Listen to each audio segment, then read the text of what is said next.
तो स्वागत है आप सभी का हमारी अगली वीडियो में। पिछली वीडियो में आपको बहुपद में प्रतिस्थापन विधि से दो समीकरण युग्मों को सॉल्व करने के बारे में बताया गया था।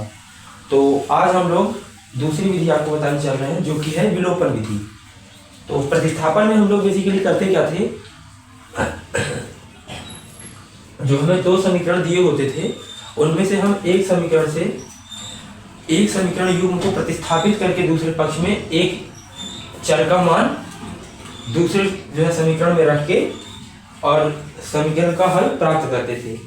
और इसमें क्या होता है, विलोपन विधि में हम एक चर का विलोप करेंगे। विलोप मतलब गायब करना, एक चर हम लोग गायब करके तब जो है उसका मान निकालेंगे। तो सवाल से देखते हैं और बेहतर समझ में आएगा। तो जैसे कि टॉपिक है आपका दो चर रैखिक समीकरण।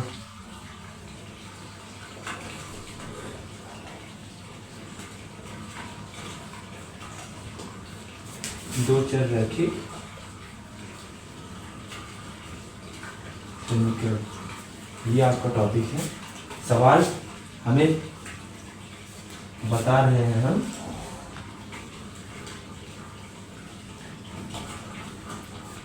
विलोपन विधि।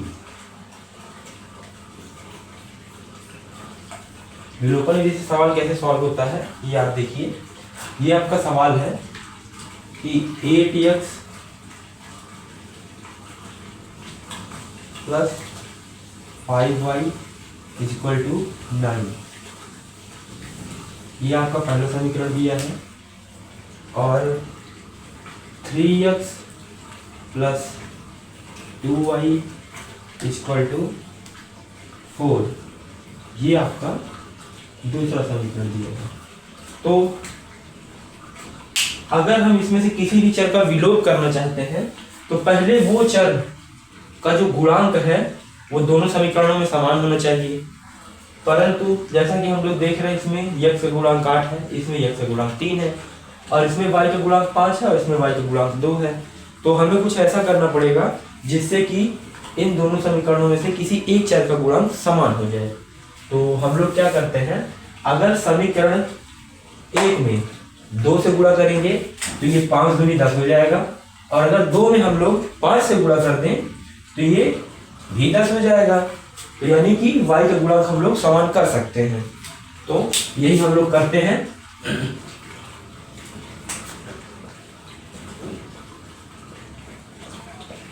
समीकरण 1 में 2 से और समीकरण 2 में 5 से गुणा करने पर इसमें हम लोग क्या करेंगे, 2 से गुणा करेंगे, और इसमें क्या करेंगे, 5 से गुणा करेंगे। तो 2 से जब हम लोग गुणा करेंगे तो इसका गुणा दोनों पक्षों में होगा और दोनों चरों में होगा। और इसी तरह दूसरे समीकरण में भी तो हम लोग गुणा करते हैं, 8 2 जा, ये आपका 16x हो जाएगा, प्लस 5 2 जा 10y और इक्वल टू 9 2 जा 18।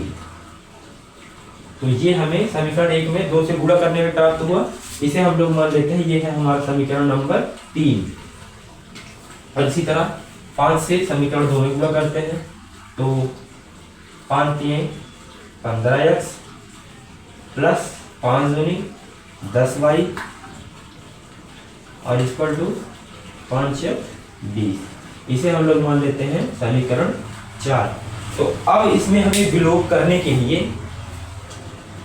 इस समीकरण 3 से समीकरण 4 को घटाना होगा, क्योंकि अगर हम लोग इसे घटाते हैं तो ये प्लस में है, घटाने के लिए माइनस, ये दोनों कैंसिल हो जाएगा। तो यही हम लोग करते हैं। समीकरण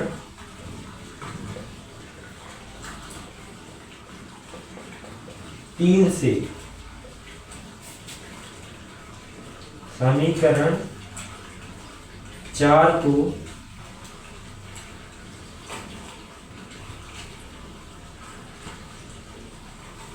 घटाने पर। तो अब इसमें क्या होगा, जब हम लोग समीकरण 3 से समीकरण 4 को घटाते हैं तो यहीं पे देखिए, अगर घटाना है तो इसे माइनस कर देते हैं, जहां जहां सिंबल हमें चेंज करना पड़ेगा इस समीकरण का तभी ये घटेगा। ये माइनस में हो गया, ये माइनस में हो गया, ये भी आपका माइनस में हो गया। तो यहाँ पे आप देख रहे हैं +10y -10y, ये दोनों तो कट ही जाएंगे। और अगर 16x से हम लोग 15x घटाते हैं तो हमें क्या मिलेगा, x, और बराबर में 20 माइनस में है और 18 प्लस में है। घटाना पड़ेगा लेकिन सिंबल माइनस का आ जाएगा क्योंकि माइनस वाला बड़ा है। तो 20 में से 18 जाएगा तो ये बचेगा आपका 2। तो इन दोनों समीकरण के लिए हमें x का मान 2 मिला, -2।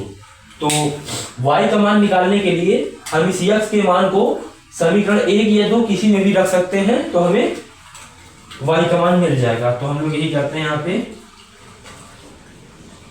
समीकरण 1 मिनट, यहाँ पे लिखेंगे x बराबर -2। समीकरण 1 में हम लोग रखते हैं,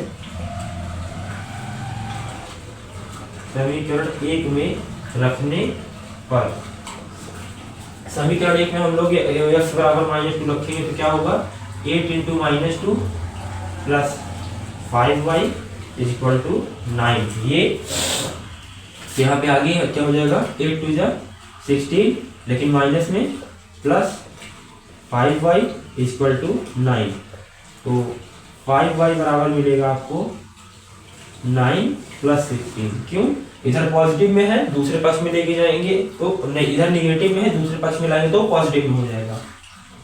तो ये आपको मिला 5y बराबर 25 के, 5 × 1 = 5 और 5 × 5 = 25, y बराबर 5 हमको मिला। तो इस तरीके से हम लोग इन दोनों समीकरण युग्मों के लिए x का समीकरण युग्मों का हल x बराबर -2 और y बराबर 5 ये हमें मिला है। और अगर इसी तरह जैसे हमने इसको समीकरण 1 में रखा था, अगर हम लोग 2 में भी रखते तो यहाँ पे क्या होता, 3 × -2 क्या हो जाता, -6 प्लस 2y = 4। और इस -6 को अगर दूसरे पक्ष में लेके जाते हैं हम लोग तो ये +6 हो जाता, बराबर हो जाता आपका 10 के। तो 2 × 1 = 2, 2 × 5 = 10। तो y बराबर 5। अगर हम लोग किसी भी समीकरण में इसका मान रखते तो हमें मान यही मिलेगा। तो इस तरीके से हम लोग विलोपन विधि की सहायता से सवाल को सॉल्व कर सकते हैं। तो इसे आप लोग नोट डाउन कर लीजिए। तो हम आपको एक और सवाल बताते हैं।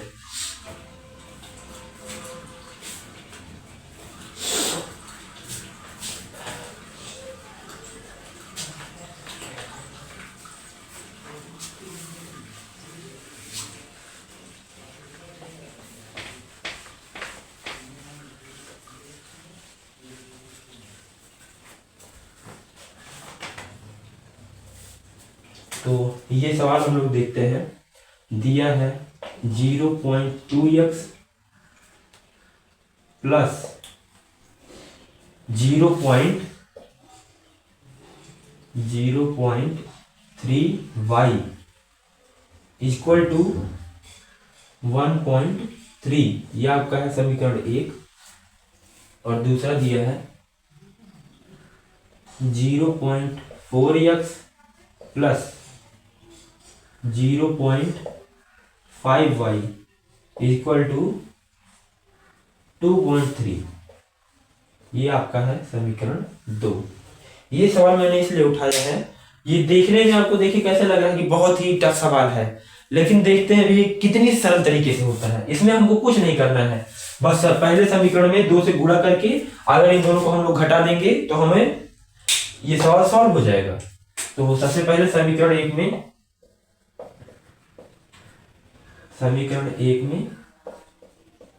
2 से गुणा करने पर ये आपका हो जाएगा 0.4x plus 0.6y equal to 2.6। इसे हम लोग मान लेते हैं समीकरण 3। तो अब हम लोग क्या करेंगे, समीकरण 2 से समीकरण 3 को घटाने पर क्या हो जाएगा आपका 0.4x plus 0.5y equal to 2.3 दिया है। और ये आपका तीसरा समीकरण 0.4x plus 0.6y equal to 2.6। इसे हमें घटाना है, तो घटाने के लिए सिंबल यहाँ पे हम लोगों ने चेंज कर दिया। 0.4x दोनों में कॉमन है, ये प्लस में ये निगेटिव में कट जाएगा। और अगर 0.5 से हम लोग 0.6 घटाएंगे तो हमें माइनस में 0.1 मिलेगा। और इधर अगर 2.3 से -2.6 घटाएंगे हम लोग तो ये हो जाएगा आपका माइनस में 0.3। तो माइनस से माइनस ये आपका कट गया, तो y बराबर आपका हो जाएगा 0.3 अपान में 0.1। तो ये दशमलव से ये दशमलव आपका कट जाएगा, तो ये आपका हो जाएगा y बराबर 3।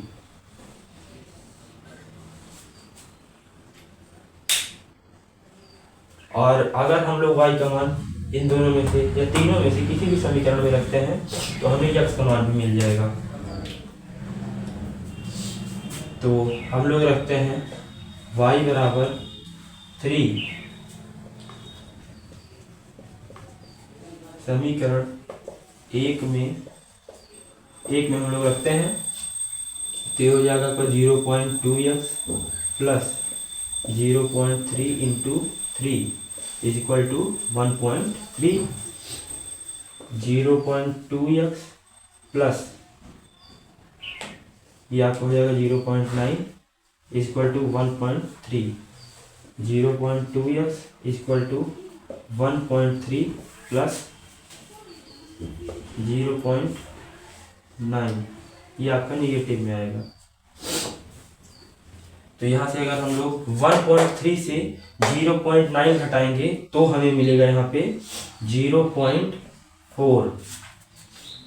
और ये आपका हो जाएगा 0.2x के, तो अगर ये हम लोग करते हैं तो ये आपको मिलेगा 0.4 अपान 0.2। पॉइंट से पॉइंट ये आपका कट जाएगा क्योंकि सेम नंबर पे है, तो 2 1 जा 2, 2 2 जा 4, x बराबर 2। ये देखिए कितने सिंपल वे में हो गया, और सवाल देखने में कितना जल्दी लग रहा था। इस सवाल को हम लोग सॉल्व करेंगे तो हमें y के लिए मान मिला है 3 और x के लिए मान मिला है 2। तो इस तरीके से हम लोग विलोपन विधि का प्रयोग करके सवाल को सॉल्व कर सकते हैं। अगर आपको ये वीडियो अच्छी लगी हो तो चैनल को सब्सक्राइब करना ना भूलें और वीडियो को ज़्यादा से ज़्यादा लाइक शेयर करें। और अगर आपको किसी भी सवाल से कोई भी डाउट आता है तो आप हमारे कमेंट सेक्शन में अपना सवाल उठाएं, आपको उसका जवाब दिया जाएगा। धन्यवाद।